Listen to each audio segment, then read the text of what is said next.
Il s'agit de compter sur nous-mêmes parce qu'on sait que le contexte international est tel que, avec la crise ukrainienne notamment, les ONG ont déjà sonné l'alerte. Visiblement, les financements se font rares à cause de cette crise. Donc, il est temps de compter sur nous. Ça s'est fait de par le passé, notamment sous la Révolution, pour des causes nobles. Mais là encore, on se demande si... On ne va pas demander un peu trop au Burkinabé, le salarié burkinabé, vous savez déjà, sans cette mesure, d'une façon ou d'une autre, déjà s'occupe de déplacés internes, contribue d'une façon ou d'une autre déjà. Est-ce que ce n'est pas trop demandé? D'abord, il faut préciser qu'il ne s'agit pas seulement des salariés du Burkina Faso. Il y a plusieurs revenus qui sont visés. Il y a certes les traitements et salaires, il y a également les bénéfices industriels, commerciaux et agricoles.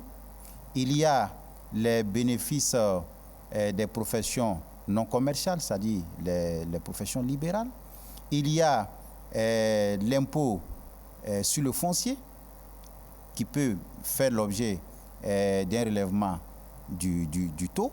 Il s'agit notamment de ceux qui tirent leurs revenus de la location des immeubles bâtis ou non bâtis. Il y a également les revenus sur les capitaux mobiliers. Donc, c'est plusieurs revenus. Et vous imaginez, c'est juste un calcul brut. Il ne faut pas qu'on pense que c'est une fixation sur les salaires et traitements. Si vous prenez par exemple les 180 000 fonctionnaires, vous prenez les 255 000 salariés du privé, nous avons autour de 430 000. 430 000 de façon brute, ce n'est pas une étude qui a été réalisée, mais de façon brute. Si chaque salarié consentait 2 500 par mois, en 12 mois, nous sommes à 12 milliards. Maintenant, si on ajoute les autres revenus, cela peut nous permettre d'engranger des ressources. Mais je voudrais insister sur deux choses. Il y a des conditions. Première condition, il faut absolument qu'il soit mis en place un comité indépendant qui va piloter ces ressources, dirigé par une personne d'une droiture morale irréprochable.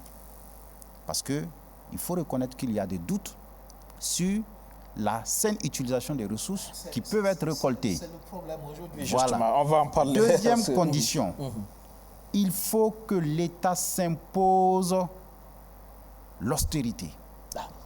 Il faut qu'il y ait l'exemplarité au sommet. Parce qu'en réalité, ce que les gens oublient, les fonctionnaires ne sont pas opposés. Je prends l'exemple des fonctionnaires parce que beaucoup disent mais les salaires des fonctionnaires, ce n'est pas suffisant. Mais les fonctionnaires sont aussi patriotes que les autres couches professionnelles. Ces fonctionnaires qui se saignent nuit et jour dans des conditions difficiles, dans des conditions pratiquement dramatiques, surtout avec cette situation sécuritaire, mais qui continuent toujours à servir l'intérêt général. Ces fonctionnaires, dans cet esprit patriotique, sont disposés à consentir des retenues dans leurs revenus, naturellement à condition qu'il y ait l'exemplarité au sommet.